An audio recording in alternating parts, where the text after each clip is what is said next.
Hello, I'm Chef Greg.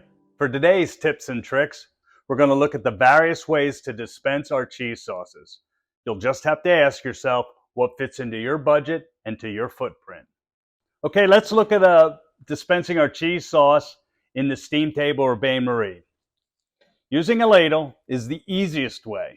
However, you run the risk of discoloration, dehydration, and the lack of portion control, which could lead to waste. Our cheese sauces can be dispensed using a FIFO bottle or a squirt bottle, either heated or ambient.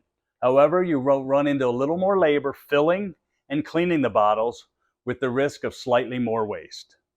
Similar to the bottle, we have the sauce gun with the added benefit of portion control, which limits waste. Here we have a pump dispenser for a number 10 can. It's easy to use, has the added benefit of a portion control ring.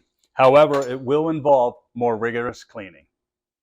Although the Sierra dispenser has a larger footprint and higher cost, it has the versatility of being used in the front of the house, the back of the house, with additional benefit of portion control and minimal labor and sanitation and minimal waste.